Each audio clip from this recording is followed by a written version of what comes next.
ఎమ్మెల్సీలతోనే విజయం స్టార్ట్ అయింది టీడీపీకి. సో ఇప్పుడు దీన్ని ఏ రకంగా తీసుకోబోతుంది?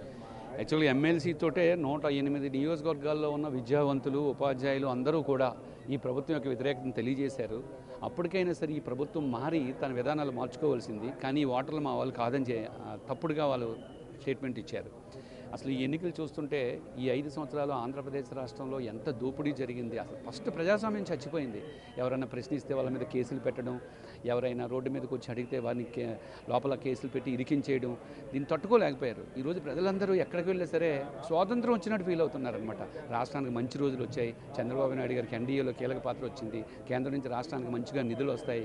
రాజధానిని పూర్తి చేస్తారు, అమరావతిని పూర్తి చేస్తారు, నిరుద్యోగులకు ఉద్యోగ అవకాశాలు కల్పిస్తారు. ఎన్నో ఆశలతో ఎదురు చూస్తున్నారు. ఖచ్చితంగా చంద్రబాబు నాయుడు గారు ప్రజల యొక్క ఆశల్ని తీరుస్తారని చెప్పి ఈ సందర్భంగా నేను చెప్తున్నాను. సార్, ఉత్తరాంధ్ర అభివృద్ధికి ఎటువంటి ప్రణాళికలు ఉండబోతున్నాయి? ఇప్పటికే బాబు గారు స్టార్ట్ చేశారు. రేపు ప్రమాణ స్వీకారం అయిపోయిన తర్వాత పూర్తి స్థాయి కార్యాచరణ చేపడతారు. ఉత్తరాంధ్రకి ప్రత్యేకంగా దృష్టి పెట్టి ఉత్తరాంధ్ర ఫస్ట్ రాష్ట్రంలో నాశనం అయిపోయిన విద్యా వ్యవస్థని సెట్ చేస్తారు. ఉత్తరాంధ్రకి పరిశ్రమలు చాలా వరకు పోయాయి. వైసీపీ పాలనలో ఆల్రెడీ ఉన్న ఐటీ ఇండస్ట్రీస్, స్టార్టప్స్ విశాఖపట్నం నుంచి బయటకు వెనక్కి వెళ్ళిపోయాయి.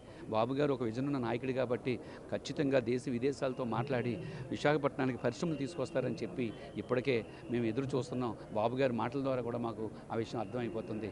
ఉత్తరాంధ్రకి ఫస్ట్ ఇండస్ట్రీస్ వస్తాయి, విశాఖపట్నాన్ని ఆర్థిక రాజధానిగా చేస్తామని గతంలోనూ చెప్పారు, ఇప్పుడు కూడా చెప్పారు. కాబట్టి ఉత్తరాంధ్రకి మంచి రోజులు వచ్చినట్టుగా మా ఉత్తరాంధ్ర ప్రజలందరూ భావిస్తున్నారు. సో ఇది మొత్తం మీద చూసుకుంటే ఉత్తరాంధ్రతో పాటు రాయలసీమ అన్ని ప్రాంతాల పూర్తి అభివృద్ధి వైపుని పయనించేందుకు ప్రయత్నం చేశామని చెప్పి కూడా ఎమ్మెల్సీ అలాగే ఎమ్మెల్యే అభ్యర్థులు చెప్తా ఉన్నారు. సో ఓవరాల్గా చూసుకుంటే రానున్న రోజుల్లో ఆంధ్రప్రదేశ్ అభివృద్ధి వైపు పరుగులు తీస్తూ ఉందని చెప్పి కూడా టీడీపీ ఎమ్మెల్యే చెప్తున్నారు. Vote studio.